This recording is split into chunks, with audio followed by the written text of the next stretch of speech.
In February of 1637, in the city of Haarlem in the Netherlands, a man walked into his kitchen, and he began to shake. His name was Peter. He was a wealthy tulip merchant. 2 days ago, he was one of the richest men in his neighborhood. 2 days ago, he owned 12 rare tulip bulbs, worth the equivalent of 6 large houses. Right now, standing in his kitchen, looking at those same 12 bulbs on his table, they were worth nothing, not less, not a small amount, nothing. Overnight, the entire market for tulips had collapsed. Buyers had vanished. Contracts were being torn up across the country. The bulbs on Peter's table, which yesterday were worth a fortune, today could not be sold for the price of a loaf of bread. Peter was ruined. His house was mortgaged. His savings were gone. His debts would follow his children for 2 generations.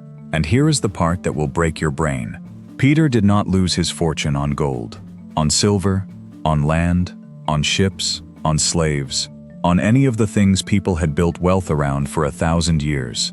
He lost everything on flowers, small brown bulbs that grow in the ground, that bloom for 1 week every spring. For 3 years, between 1634 and 1637, the entire nation of Holland went insane. Farmers sold their farms to buy tulip bulbs. Sailors gambled their life savings. Merchants took out massive loans. Aristocrats emptied their treasuries. Servants used their entire annual wages to buy a single bulb. At the peak of the madness, one particular tulip bulb was worth 10 times the annual salary of a skilled craftsman. Another bulb sold for the price of an entire canal-side mansion in Amsterdam. The world had never seen anything like it, and it has never seen anything like it since. This is not a story about flowers.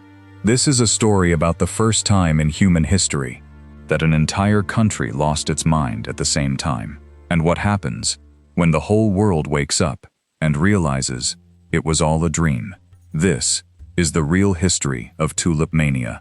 Our story begins where all stories in Europe seem to begin in this century, with a Turkish sultan. The year is 1554. The place is Constantinople. The court of the Ottoman Emperor, Suleiman the Magnificent. An Austrian ambassador named Ogier de Busbecq is visiting, and he notices something in the Sultan's garden. Flowers. He has never seen them before. Bright red, yellow, purple, striped. Some with petals so vivid, they look like they've been painted.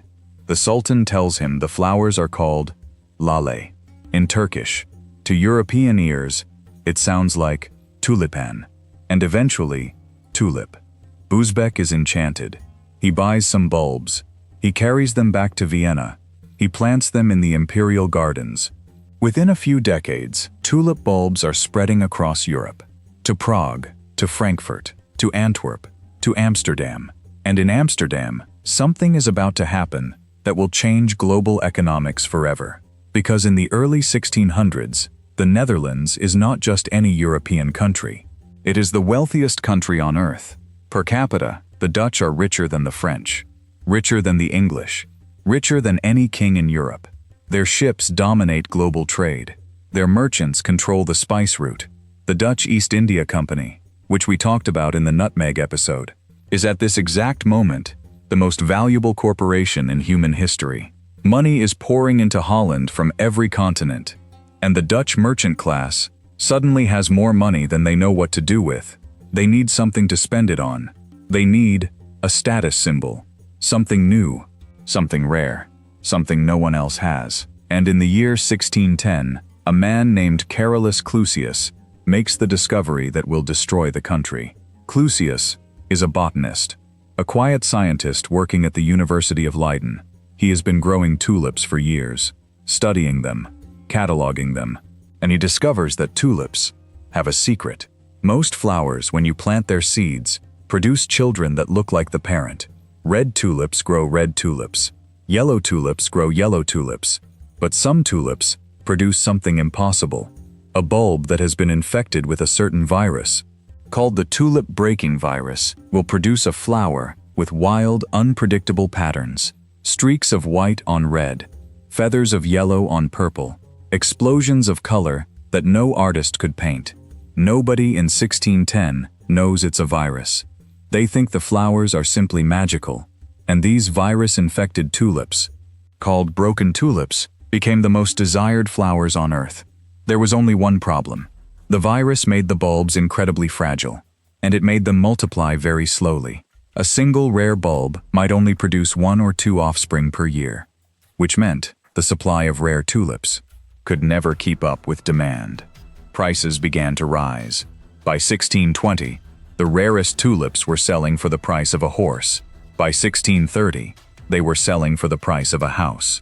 And then, in 1634, the madness began. Our first story takes place in the year 1636, in the city of Amsterdam. You are a young weaver named Jan. You are 29 years old. You have a wife, 2 children. You live in a small house near the harbor. You work 14 hours a day making cloth. You earn about 300 guilders a year. For your entire life, you have been middle class. Not poor, not rich, just surviving. But this year, something has changed. Your neighbor across the street, a baker named Willem, is suddenly wealthy. 6 months ago, Willem was baking bread like every other year. Now he owns a new carriage, new clothes. His wife has silk dresses. His daughter is being taught to play the harpsichord. You ask him, how? Willem laughs. He says, tulips. He shows you a small brown bulb, ugly, wrinkled, about the size of a walnut. He tells you he bought it 6 months ago for 80 guilders, and yesterday he sold it for 600. He made 2 years of your salary, in 6 months, on a flower. Jan cannot stop thinking about this. That night, he cannot sleep. He talks to his wife. She thinks it is dangerous. She thinks he should stay a weaver, but Jan has done the math. If he takes his life savings, 200 guilders, and he buys 1 bulb, and the price doubles, he makes another 200 guilders.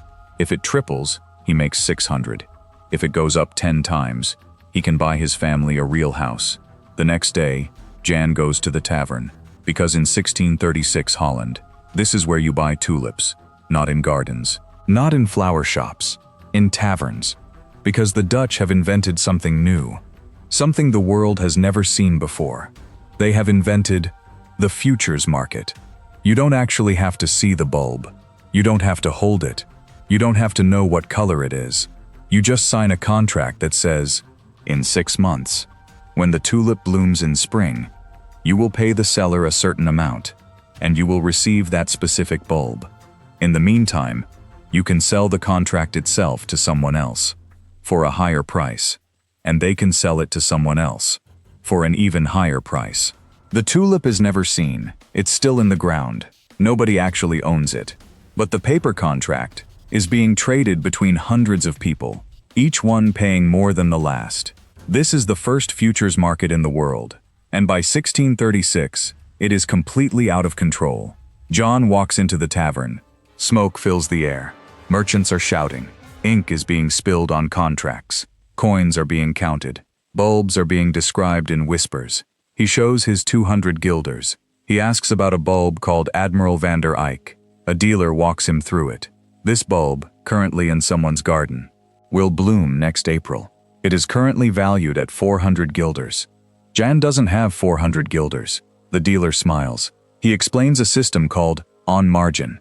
Jan puts down 20%, 80 guilders. He signs a contract promising to pay the rest in April. If the price goes up before then, he can sell the contract, take his profit, and never actually have to pay for the bulb at all. Jan signs the contract. He walks home. He has borrowed money he does not have, to buy a flower he has not seen. That is still in the ground. 2 weeks later, the value of that bulb has risen to 600 guilders. Jan is now, on paper, wealthier than he has been in his entire life. He does not sell. He waits. He watches. Every day, the price goes up. By December, his bulb is worth 1,200 guilders, 4 times what he paid. Jan does not sell. He is thinking about what a Dutch merchant thinks about in December of 1636. Not that the price might fall, not that this is unsustainable, not that he has borrowed money he cannot possibly repay.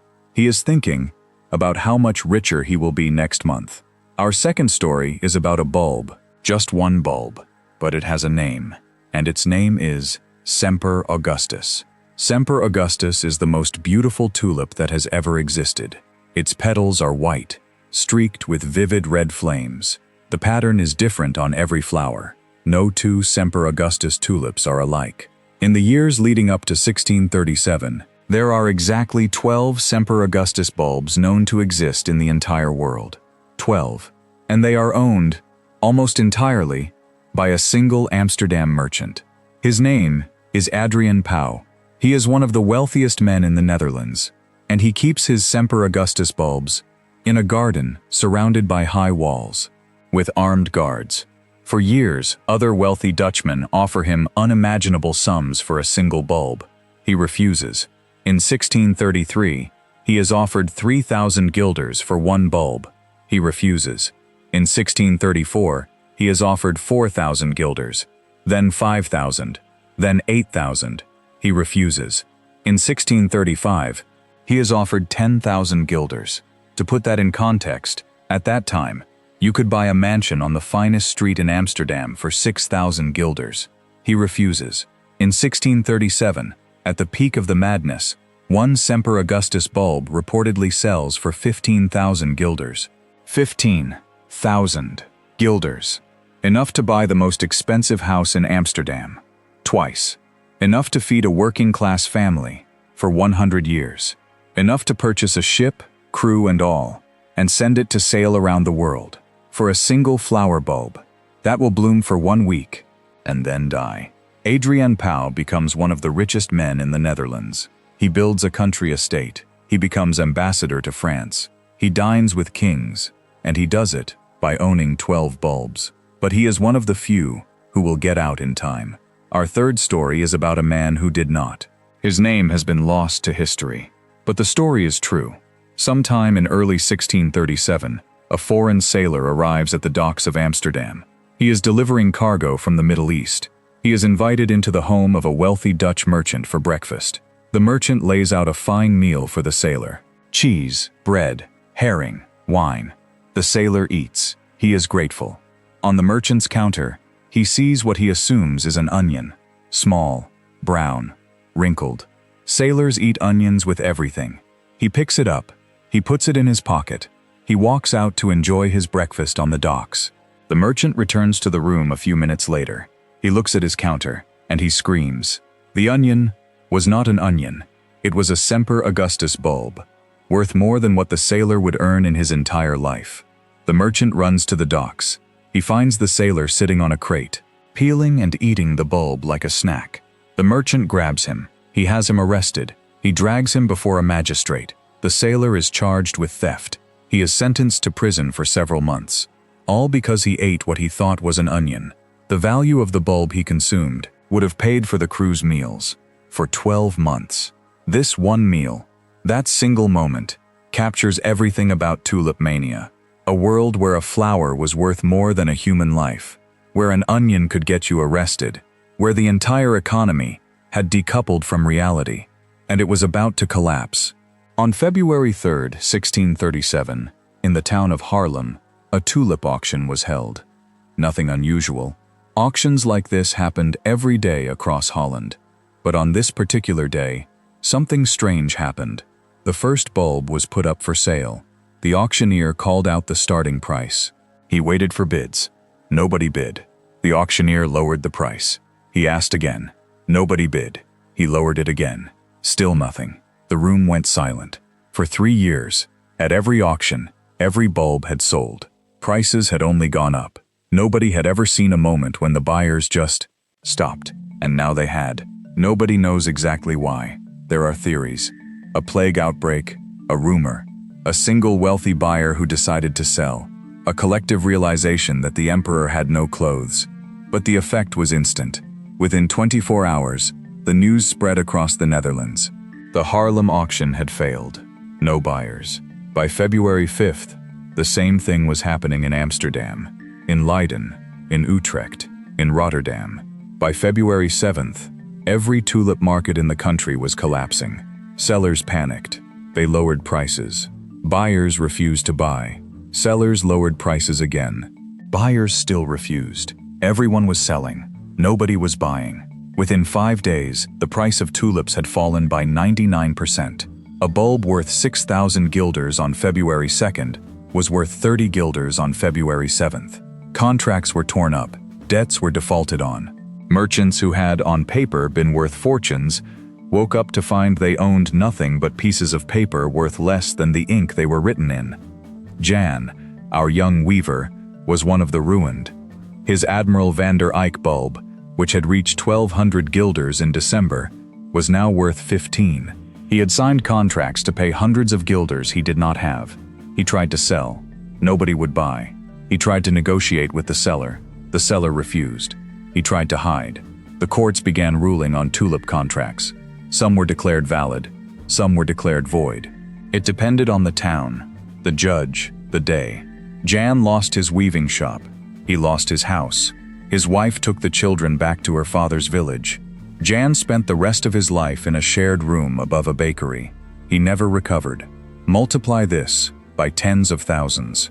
Across Holland, men who had been wealthy for a decade were suddenly begging in the streets. Farmers lost their farms. Merchants closed their shops. Ships were sold to pay debts. The world's first speculative bubble had burst, and the world was never the same. Now here is the part that nobody tells you. When people talk about Tulip Mania today, they usually treat it as a joke, a funny historical footnote, silly Dutchmen and their overpriced flowers. But Tulip Mania was not silly. Tulip Mania was the first time in recorded history that human beings created a market where the price of a thing had absolutely no connection to its actual value.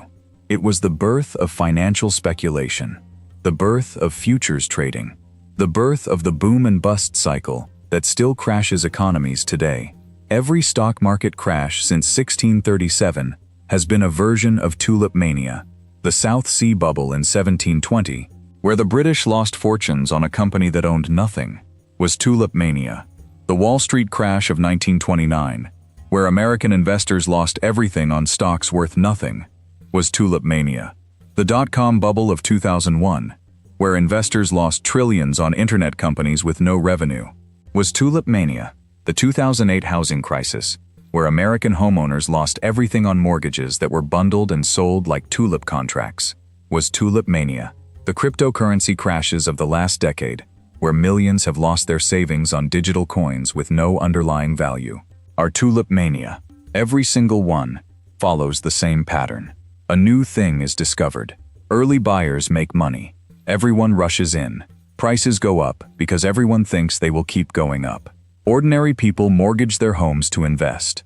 The bubble grows, and then one day, at one particular moment, someone doesn't bid, and it all collapses. The Dutch invented this in 1637 with flowers, and we have been repeating their mistake for 400 years. Because here is the deepest truth of this story. Tulip Mania was not really about tulips. It was about human nature. It was about our unshakable belief that whatever is going up will keep going up, that we will get out in time, that we are smarter than the last person who lost everything. We were not smarter then. We are not smarter now, and we probably never will be. So the next time you see a flower, in a garden, in a vase on a table, at a wedding, at a funeral, I want you to remember what you're looking at. You are looking at the object that ruined thousands of Dutchmen in 1637. You are looking at the reason the concept of a stock market crash exists. You are looking at the ancestor of every financial bubble in modern history. You are looking at a small piece of proof that human beings are not rational creatures, that we are creatures who once, in the year 1637, lost our minds so completely that we traded houses for flowers. And nobody ever taught you. Nobody told you.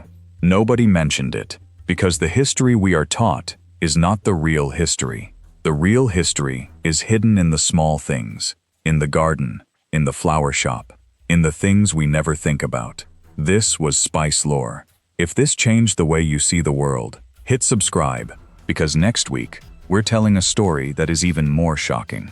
A story about a sweet white crystal that built empires, that funded slavery, that destroyed nations, that is sitting in your coffee cup right now. The story of sugar. Welcome to Spice Lore, the lore of the things you thought you knew.